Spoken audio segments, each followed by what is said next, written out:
एक शहर के किनारे के पास एक टूटी हुई झोपड़ी में एक अंधा भिखारी रहता था। वह सुबह मुंह अंधेरे ही उठता, एक हाथ में लाठी और एक हाथ में कटोरा लेकर भीख मांगने चला जाता। सारा दिन गली गली भीख मांगता और शाम ढले अपनी झोपड़ी में पहुंच जाता।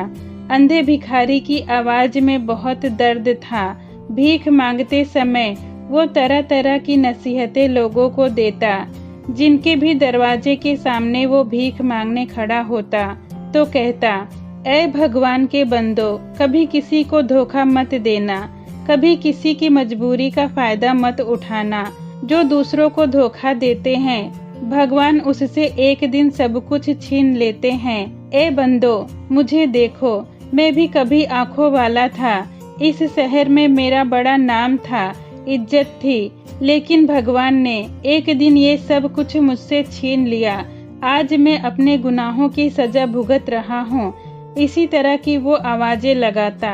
एक दिन एक अमीर आदमी ने उससे कहा, बाबा, मैं तुम्हें कई दिनों से देख रहा हूँ। ऐसा लगता है कि तुमने बड़ी मुसीबतें झेली हैं। आओ मेरे पास बैठो और अपनी कहानी मुझे बताओ। मैं तुम्हारी जरूरत की हर चीजें तुम्हें दूंगा, मगर तुम्हें सच सच बताना होगा। अंधे भिखारी ने अपनी लाठी और कटोरा वहीं रख दिया, फिर वहीं बैठकर बोला, बेटा, भगवान तुम्हें हमेशा खुश रखे। मैं बहुत ही लालची और धोखेबाज इंसान था। अगर तुमने मेरी राम कहानी सुनी तो मुझे धक्के मारकर निकाल दोगे। अमीर आदमी ने कहा, आप बिल्कुल भी ऐसा न सोचें, बल्कि मैं तो आपकी जिंदगी से कुछ सीखना चाहता हूँ। फिर अंधे भिखारी ने अपनी कहानी सुनानी शुरू की। बेटा, मैं फला शहर का रहने वाला हूँ।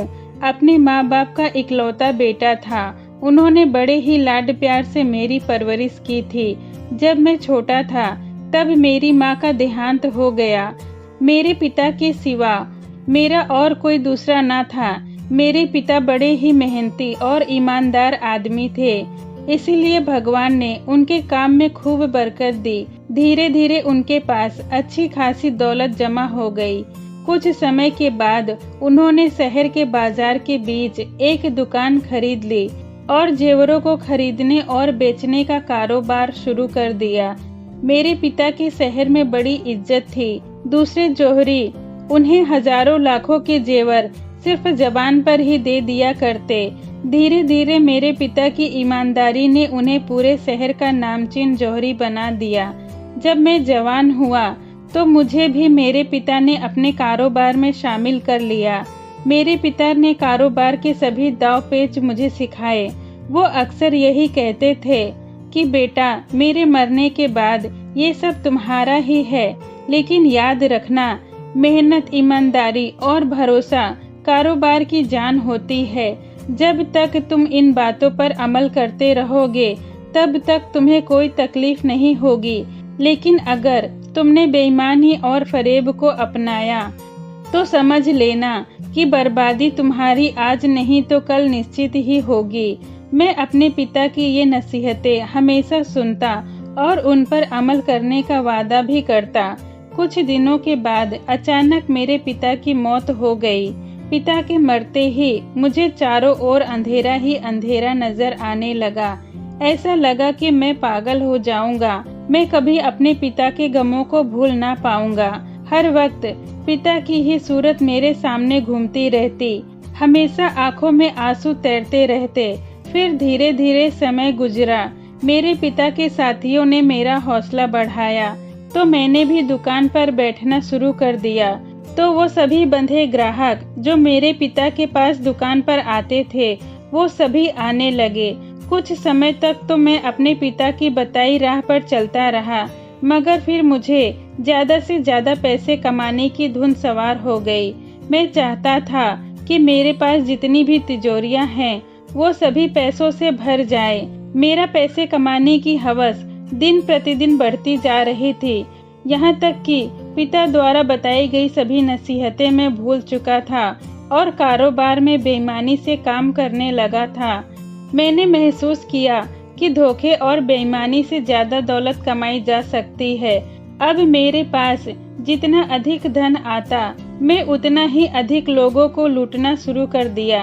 एक दिन मैं अपनी दुकान पर बैठा था, तभी एक व्यक्ति जिसके कपड़े फटे पुराने थे, उसके चेहरे पर गमों की लकीरें फैली साफ नजर आ रही थी। मैंने सोचा ये कोई भीख मांगने वाला होगा। सुबह सुबह भीख मांगने वाले को देखकर मेरे तन बदन में आग लग गई, तो मैं गुस्से में भरकर उसे धुतकार कर वहां से भगाना चाहा, तो वह अपनी आंखों में आंसू भरकर बोला, साहब मैं कोई भिखारी नहीं हूँ, मैंने अपना सब कुछ खो दिया है, बस कुछ बचा है जिसे मैं बेचने के लिए आपके पास आया हूँ। ये कहकर उस व्यक्ति ने एक कीमती हीरा निकालकर मेरे सामने रख दिया। मैंने अपने बचपन से लेकर जवानी तक एक से बढ़कर एक हीरे देखे थे, लेकिन ऐसा नगीना तो मैं पहली बार देख रहा था। उस हीरे को देखकर तो मैं बहुत खुश हुआ, मगर मैंने अपनी ये खुशी उस व्यक्ति के सामने जाहिर न होने दी और मैंने अपने माथे पर बल डालकर कहा, आप ये क्या उठाकर ले आए हो? इसमें कोई खास बात तो है नहीं, फिर भी तुम बताओ कि इसकी तुम्हें कितनी कीमत दे दूं? वो व्यक्ति बड़े हैरानी से बोला, साहब आप इस शहर के सबसे बड़े जौहरी हैं, ये हीरा बहुत ही कीमती है और आप कहते हैं कि ये कुछ खास नहीं। फिर मैंने उस हीरे को हाथ में लेकर बड़े ध्यान से देखा। बेशक ही वो हीरा बहुत ही कीमती था, फिर भी मैंने उदासी से उस व्यक्ति को कहा, आपको धोखा हुआ है, ये इतना भी कीमती नहीं है, क्योंकि इसमें कई सारी कमियां हैं। इसका रंग कहीं से गहरा तो कहीं से हल्का है और इसका वजन भी कुछ खास नहीं है, इसीलिए मैं इसकी कीमत आपको ज्यादा नहीं दे सकता। इतना कहकर मैंने उस हीरे को उस व्यक्ति के सामने रख दिया और अपने काम करने में मगन हो गया, जैसे कि मुझे उस हीरे की कोई फिक्र ही ना हो। लेकिन असल में मेरे मन में बड़ी हलचल मची थी कि कहीं सच में यह व्यक्ति उस हीरे को उठाकर किसी और जौहरी के पास ना चला जाए। मगर वो मायूस होकर बोला, अच्छा तो आप जो देना चाहो दे दो, मगर आप इस हीरे को खरीद लीजिए, क्योंकि मुझे पैसों की बड़ी सख्त जरूरत है। उसकी बात को सुनकर मैं मन ही मन बहुत खुश हुआ कि शिकार अब फंस चुका है। मैंने बड़े ही प्रेम से उस व्यक्ति से पूछा, तो बताओ इसकी क्या कीमत दे दूं? वो बोला, आप जो ठीक समझे। पहले तो मैंने सोचा कि इसे 10,000 दे देता हूँ, फिर मुझे बेईमानी ने घेर लिया और मैंने सोचा कि अगर ये मान जाता है तो मैं इसे 2,000 देकर ही देखता हूँ। मैं अच्छी तरह से जानता था कि 2,000 में तो एक मामूली मोती भी नहीं मिलता। फिर मैंने अपने संदूक में से 2,000 रुपए निकालकर उस व्यक्ति के सामने रख दिया, तो उस व्यक्ति ने बड़ी हैरानी से उस 2,000 रुपए को देखा और फिर मेरी तरफ देखकर कहने लगा, साहब बस इस हीरे की इतनी ही कीमत है। मैंने नाराज होकर कहा, तो क्या सारी दुकान ही तुम्हें दे दूं? अगर तुम्हें ये कीमत मंजूर नहीं तो यहाँ से चले जाओ। पता नहीं कहाँ से आ जाते हैं सुबह सुबह परेशान करने के लिए। वो जरूर ही कोई दुखियारी आदमी था। उसने एक ठंडी सांस ली और 2,000 रुपए उठाकर अपने जेब में डालकर चला गया। उसके जाते ही मैंने उछलकर उस हीरे को उठा लिया और झट से अपनी तिजोरी में बंद कर दिया। भगवान तेरा लाख लाख शुक्रिया, सुबह सुबह आज अच्छा खासा मुनाफा करवा दिया। अब इस हीरे के बदले में मैं 1-1.5 लाख रुपए आसानी से कमा सकता हूँ। इस घटना के 2-3 दिन बाद की बात है। मैं अपनी दुकान पर बैठा काम कर रहा था। 2 औरतें महंगे महंगे कपड़े पहने मेरी दुकान के सामने आकर खड़ी हुई। एक औरत की गोद में एक बच्चा था जिसे उस औरत ने कपड़े में लपेट रखा था और बड़े प्यार से उसे अपने गोद में लिए थी। दूसरी औरत के पास एक सुंदर महंगा थैला था। वो दोनों औरतें आपस में जो बातें कर रही थी वह मुझे साफ साफ सुनाई दे रही थी। बच्चे वाली औरत ने अपनी कमीज की जेब से रुपयों की गड्डी निकालकर दूसरी औरत को दी और कहा, ये रुपए लेकर रामधन जौहरी की दुकान पर जाकर देना और कहना फलाना ने भेजा है।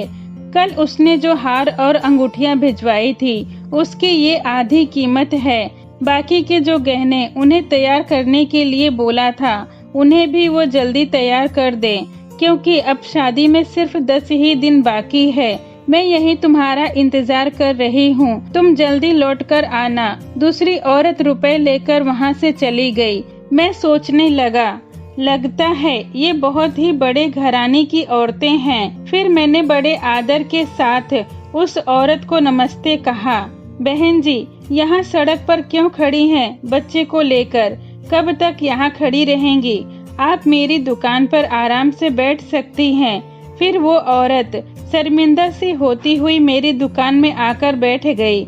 मैंने कहा कि बहन जी, क्या मैं पूछ सकता हूँ कि रामधन जौहरी से आपने कौन कौन से जेवर बनवाए हैं और उनके क्या क्या दाम देने वाली हैं?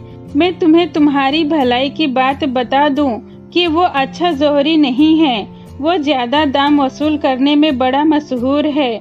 औरत ने कहा, अच्छा, हमें तो बिल्कुल भी खबर नहीं थी।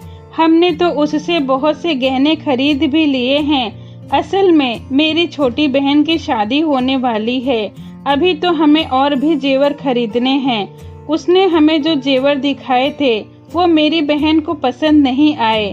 फिर उसने कहा कि 2-4 दिनों में वो अच्छे अच्छे डिजाइन के जेवर दिखाएगा। इतना सुनकर मेरी लालच भरी लार टपकने लगी। मैंने सोचा, लगता है ये औरत बहुत पैसे वाली है, क्यों ना मैं अपनी किस्मत आजमा कर देखूं। फिर मैं बोला, बहन जी, अगर आप चाहो तो मैं आपको अलग अलग डिजाइन के सुंदर सुंदर गहने दिखा सकता हूँ, जो आपको यहाँ किसी भी जौहरी के पास देखने के लिए नहीं मिलेगा। वो औरत बोली, आपके गहने मेरी बहन को पसंद आने चाहिए। मैं खरीदने से पहले अपनी बहन को वो जेवर दिखाना चाहती हूँ। भगवान करे आपके गहने मेरी बहन को पसंद आ जाए, फिर तुम जो चाहे कीमत ले लेना। इतना सुनकर तो मेरी दिली मुराद पूरी हो गई। मैं अपने गहनों की तारीफ करते हुए कहने लगा, बहन जी, हम ये डिजाइन वाले गहने हर किसी को नहीं दिखाते। अभी मैं ये चिकनी चुपड़ी बातें कर ही रहा था कि दूसरी औरत वहाँ आ गई। उसने एक मोतियों का हार बच्चे वाली औरत को देकर कहा, रामधन जौहरी ने ये हार तैयार करके दिया है और उसने यह भी कहा है कि बाकी के जेवर कल तक घर पहुंचा दिया जाएगा और उसकी कीमत बाद में भिजवा देना। उस औरत की बात सुनकर पहली औरत ने हार को उलट पलट कर देखा और कहा, ये भी कोई हार है? मुझे यकीन है कि ये हमारी बहन को पसंद नहीं आएगा। जी तो चाहता है कि अभी ये हार वापस भिजवा दूं, मगर सोचती हूँ कि उनसे हमारी पुरानी जान पहचान है। फिर उस औरत ने मेरी तरफ देखा और कहा, अच्छा, तो आप अपने जेवर दिखाइए। मैंने खुशी से कहा, अभी लीजिए। मैंने तिजोरी से कई सारे जेवर और हीरे दिखाए। मैंने वह हीरा भी उसे दिखाया जो मैंने उस दिन उस गरीब आदमी से 2000 रुपए में खरीदा था।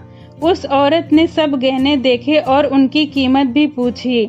मैंने खूब बढ़ा चढ़ाकर उन गहनों की कीमत उस औरत को बताई। हीरे देखकर वो बोली, कितना खूबसूरत हीरा है ये तो बहुत कीमती मालूम होता है। क्यों जी, इसकी कीमत तो बताइए। मैंने कहा, बहन जी, ये हीरा बहुत ही कीमती है। इसकी कीमत पूरे 2.5 लाख रुपए है। मैंने धीरे से कहा, मेरा ख्याल था कि इतनी कीमत सुनकर वो औरत चली जाएगी, मगर उसने खुशी से कहा कि कीमत तो इसकी जायज है, हमें ये हीरा खरीदना है। उस औरत ने उस हीरे के साथ साथ और कई सारे गहने भी पसंद कर लिए। मेरी दुकान के लगभग सभी हार और मोती भी उसने पसंद कर लिए। फिर उस औरत ने मुझसे कागज और पेन मांगा तो मैंने वो भी उसके सामने रख दिया।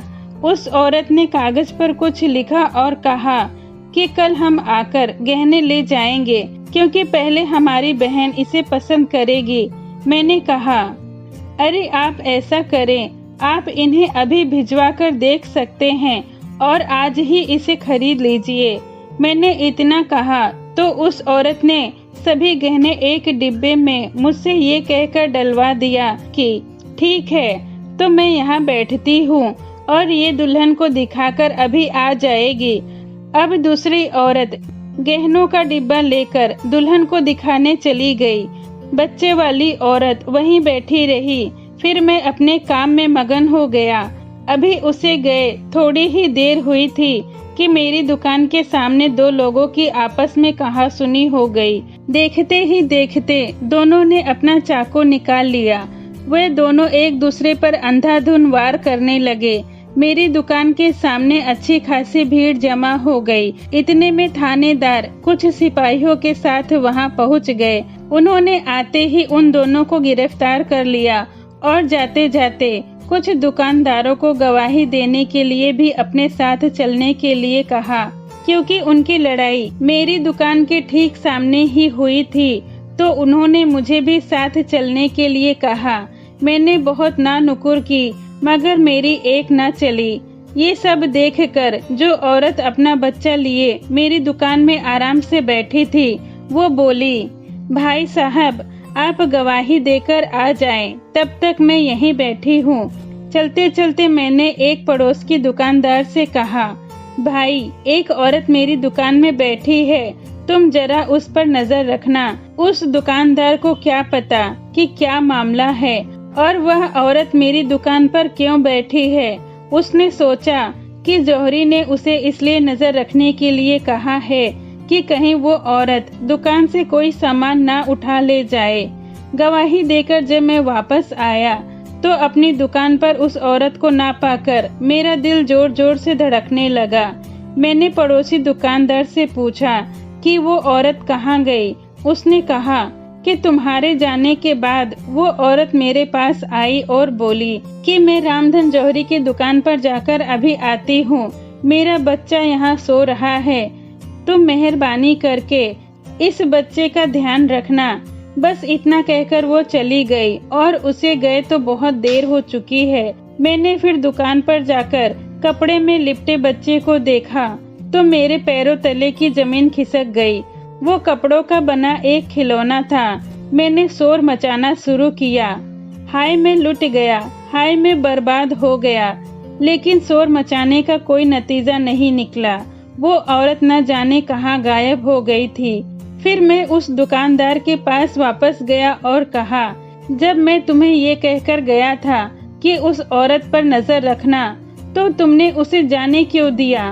उस दुकानदार ने मुझे जवाब दिया कि क्या मैं तुम्हारा नौकर हूँ जो उस औरत को देखता रहूं। उसका जवाब सुनकर मैं पागल सा हो गया। अचानक मेरी नजर उसी की दुकान में रखे एक हथौड़े पर पड़ी। मैंने वह हथौड़ा उठाया और सीधे उसके सर पर वार कर दिया। वो आदमी वहीं तड़प तड़प कर मर गया। सभी पड़ोसी दौड़कर वहां आ गए और मुझे पकड़कर पुलिस के हवाले कर दिया। पुलिस वाले ने मुझे जेल में बंद कर दिया, लेकिन लोगों ने कहा कि इसे जेल में बंद ना करो, बल्कि इसकी सारी जायदाद नीलाम कर दो और इसे शहर से बाहर निकाल दो, ये पागल हो चुका है। फिर सब मेरे साथ वही हुआ जिसकी कोई कल्पना भी नहीं कर सकता। मेरा सब कुछ छीन लिया गया। बदन के कपड़े भी उतार कर शहर से बाहर निकाल दिया गया। मैं बहुत रोया पीटा, मगर मेरी किसी ने एक ना सुनी। मैं कई दिनों से भूखा नंगा शहर के बाहर भटकता रहा। भूख से मेरी हालत बहुत खराब हो गई थी। फिर एक दिन एक मुसाफिर मेरे पास आकर रुका। उसने मुझे खाने के लिए रोटियां और पीने के लिए पानी दिया। पहले तो मैंने रोटियां खाई और फिर पानी पिया। फिर उस मुसाफिर ने मुझे पहनने के लिए कपड़े भी दिए। रोटियां खाकर पानी पीकर मेरी जान में जान आई तो मैंने उस मुसाफिर को धन्यवाद कहा। तो उसने कहा, क्यों भाई, तुमने मुझे पहचाना नहीं? मैंने उसे गौर से देखा। उसकी शक्ल जानी पहचानी लग रही थी, पर मुझे याद नहीं आ रहा था कि कहाँ देखा है, मगर लग रहा था कि मैंने इसे देखा जरूर है। मैंने कहा, भाई मुझे ठीक से याद नहीं आ रहा है, मगर लगता है आपको देखा जरूर है। ये सुनकर वो आदमी हंस पड़ा और कहने लगा, जौहरी, तुम्हें वो फटे हाल वाला आदमी याद है जो सुबह सुबह तुम्हारी दुकान पर एक हीरा बेचने आया था और तुमने वो कीमती हीरा सिर्फ 2000 रुपए में ही खरीदा था। दहशत से मेरे रोंगटे खड़े हो गए। मैं उसके पैरों में गिरकर माफी मांगना चाहता था, मगर वह आदमी उछलकर दूर हो गया। फिर उसने अपनी जेब से एक थैली निकाली और उसको खोलकर नीचे उड़ेल दिया। वैसे ही बहुत से हीरे निकलकर जमीन पर बिखर गए जो मैंने उस आदमी से खरीदा था। फिर उस मुसाफिर ने कहा, जौहरी, मैं तुम्हारे पिता को भी जानता था, उनकी मदद भी मैंने ही की थी। मैं उस दिन खस्ता हालत बनाकर जानबूझकर तुम्हारी दुकान पर गया था। अगर उस दिन तुम बेईमानी ना करते तो मैं इनाम के तौर पर ये थैली तुम्हें दे देता, मगर तुमने धोखे और बेईमानी से काम लिया। उसका नतीजा भी तुमने देख लिया है, जो तुम्हारा ये हाल हुआ है। मैंने उससे पूछा कि आप कौन हैं, तो उसने जवाब दिया कि मैं राजा का एक गुप्तचर हूँ। राजा के आदेश के अनुसार मैं मेहनती और ईमानदार आदमियों की मदद करता हूँ। फिर मैं बुरी तरह से रोने पीटने लगा कि भगवान के लिए मुझे माफ कर दो। आगे के लिए वादा करता हूँ कि कभी भी किसी के साथ ऐसा नहीं करूँगा। मेरी दौलत मुझे वापस दिला दीजिए। लेकिन सब रोना पीटना बेकार रहा। मुसाफिर वहाँ से जा चुका था। एक वो दिन था और एक आज का दिन है। मैं दर दर की भीख मांग रहा हूँ। धीरे धीरे मेरे आँखों की रोशनी भी जाती रही। भगवान मेरे गुनाहों को माफ करे। इतना कहकर वो अंधा भिखारी अपना कटोरा और लाठी उठाकर आगे बढ़ गया। तो दोस्तों, आपको ये कहानी कैसी लगी कमेंट में जरूर बताएं। ऐसी ही कहानियों के लिए मेरे चैनल को सब्सक्राइब करें। ये वीडियो देखने के लिए आपका धन्यवाद।